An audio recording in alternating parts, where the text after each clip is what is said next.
ಪಾಕಪ್ರಿಯರಿಗೂ veggie ಖಾನಾಗೆ ಆತ್ಮೀಯ ಸ್ವಾಗತ. ಇಂದು ರುಚಿಕರವಾದಂತಹ Mangaluru buns ಅನ್ನ ತಯಾರಿಸುವ ವಿಧಾನವನ್ನ ತಿಳಿದುಕೊಳ್ಳೋಣ. ತಯಾರಿಸಲು ಬೇಕಾದಂತಹ ಸಾಮಗ್ರಿಗಳು: ಗೋಧಿ ಹಿಟ್ಟು 1 ಬಟ್ಟಲು, ಇದರ ಬದಲಿಗೆ ಮೈದಾ ಹಿಟ್ಟನ್ನು ಸಹ ಬಳಸಬಹುದು. ಚೆನ್ನಾಗಿ ಕಳೆತಿರುವಂತಹ 1 ಬಾಳೆಹಣ್ಣು, ಮೊಸರು 3 ಟೇಬಲ್ ಚಮಚ, ಜೀರಿಗೆ 1 ಟೀ ಚಮಚ, ಉಪ್ಪು ಅರ್ಧ ಟೀ ಚಮಚ, ಸಕ್ಕರೆ 2 ರಿಂದ 3 ಟೇಬಲ್ ಚಮಚ, ನಿಮ್ಮ ರುಚಿಗೆ ಅನುಗುಣವಾಗಿ ಬಳಸಿಕೊಳ್ಳಿ. ಅಡಿಗೆ ಸೋಡಾ 1/4 ಟೀ ಚಮಚ ಹಾಗೂ ಎಣ್ಣೆ ಅಗತ್ಯಕ್ಕೆ ತಕ್ಕಷ್ಟು. ತಯಾರಿಸುವ ವಿಧಾನ: ಬಾಳೆಹಣ್ಣನ್ನ ಚೂರುಗಳನ್ನಾಗಿ ಮಾಡಿ ಮಿಕ್ಸಿ ಜಾರ್ಗೆ ಹಾಕಿ ಮೊಸರನ್ನ ಬೆರೆಸಿ ನುಣ್ಣಗೆ ರುಬ್ಬಿಕೊಳ್ಳಿ.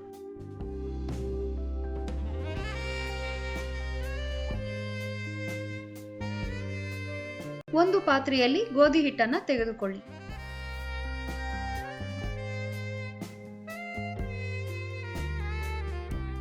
ಇದಕ್ಕೆ ಉಪ್ಪು, ಸಕ್ಕರೆ, ಅಡಿಗೆ ಸೋಡಾ ಮತ್ತು ಜೀರಿಗೆಯನ್ನು ಹಾಕಿ ಮಿಶ್ರಗೊಳಿಸಿ.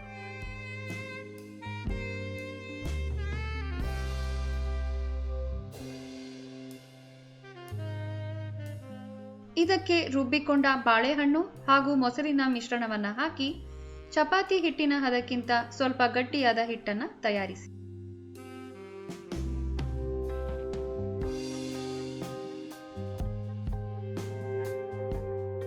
ಅಗತ್ಯವಾದಲ್ಲಿ ಸ್ವಲ್ಪ ಸ್ವಲ್ಪವೇ ಪ್ರಮಾಣದಲ್ಲಿ ನೀರನ್ನ ಬೆರೆಸುತ್ತಾ ಹಿಟ್ಟನ್ನ ಕಲೆಸಿ.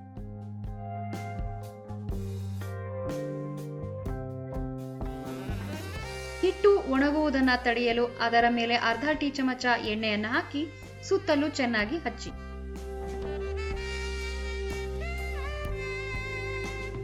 ನಂತರ ಹಿಟ್ಟನ್ನ ಒಂದು ಒದ್ದೆ ಬಟ್ಟೆಯಲ್ಲಿ ಸುತ್ತಿ ಸುಮಾರು 2 ರಿಂದ 6 ಗಂಟೆಗಳ ಕಾಲ ನೆನೆಯಲು ಬಿಡಿ.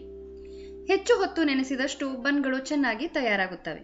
ಒಂದು ಪಾತ್ರೆಯಲ್ಲಿ ಎಣ್ಣೆಯನ್ನ ಕಾಯಲು ಇಡಿ. ಇದೇ ಸಂದರ್ಭದಲ್ಲಿ ತಯಾರಿಸಿಕೊಂಡ ಹಿಟ್ಟಿನಿಂದ ಚಿಕ್ಕ ಚಿಕ್ಕ ಉಂಡೆಗಳನ್ನ ಮಾಡಿಕೊಂಡು ಗೋಧಿ ಹಿಟ್ಟು ಅಥವಾ ಮೈದಾ ಹಿಟ್ಟಿನಲ್ಲಿ ಹೊರಳಿಸಿ ಪೂರಿಯಂತೆ ಲಟ್ಟಿಸಿಕೊಳ್ಳಿ.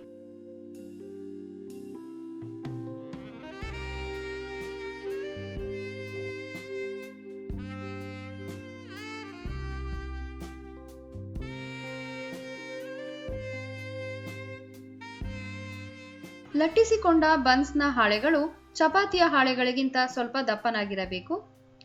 ಇದರಿಂದ ಬನ್ಸ್ ಅನ್ನ ಕರೆದಾಗ ಅವು ಚೆನ್ನಾಗಿ ಉಬ್ಬುತ್ತವೆ. ಕರಿಯುವ ಮೊದಲು ಎಣ್ಣೆ ಕಾದಿದೆಯೇ ಎಂದು ಖಚಿತಪಡಿಸಿಕೊಳ್ಳಿ. ಇಲ್ಲವಾದಲ್ಲಿ ಬನ್ಗಳು ಉಬ್ಬದೆ ಕಟಕಲಾಗಬಹುದು.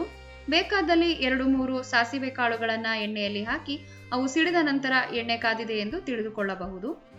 ಕಾದ ಎಣ್ಣೆಯಲ್ಲಿ ಲಟ್ಟಿಸಿಕೊಂಡ ಬನ್ಸ್ನ ಹಾಳೆಯನ್ನ ಹಾಕಿ ಮಧ್ಯಮ ಉರಿಯಲ್ಲಿ ಕರಿಯುವುದನ್ನ ಮುಂದುವರಿಸಿ.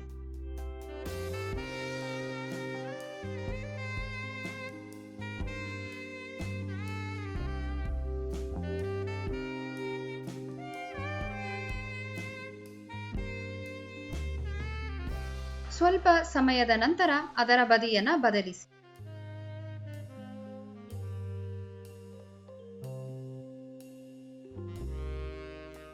ಎಲ್ಲಾ ಬದಿಯು ಹೊಂಬಣ್ಣಕ್ಕೆ ತಿರುಗಿದ ನಂತರ ಎಣ್ಣೆಯಿಂದ ತೆಗೆದು ಟಿಶ್ಯೂ ಪೇಪರ್ ಇರುವಂತಹ ತಟ್ಟೆಯ ಮೇಲೆ ಎಣ್ಣೆಯನ್ನ ಹೀರಿಕೊಳ್ಳುವ ಸಲುವಾಗಿ ವರ್ಗಾಯಿಸಿ.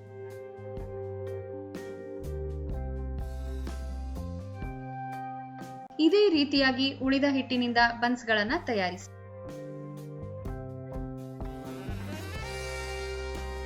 ತಯಾರಾದ ಬನ್ಸ್ಗಳನ್ನ ಬಿಸಿ ಬಿಸಿಯಾಗಿ ಕಾಯಿ ಚಟ್ನಿ ಮತ್ತು ಸಾಂಬಾರ್ನೊಂದಿಗೆ ಸವಿಯಿರಿ. ನೀವು ಈ ಖಾದ್ಯವನ್ನ ತಯಾರಿಸಿ ರುಚಿ ನೋಡಿ ನಿಮ್ಮ ಅನಿಸಿಕೆ ಮತ್ತು ಅಭಿಪ್ರಾಯಗಳನ್ನು ತಿಳಿಸಿ. ಮತ್ತೊಂದು ರುಚಿಕರ ಖಾದ್ಯದೊಂದಿಗೆ ಮತ್ತೆ ಭೇಟಿಯಾಗೋಣ. ಧನ್ಯವಾದಗಳು.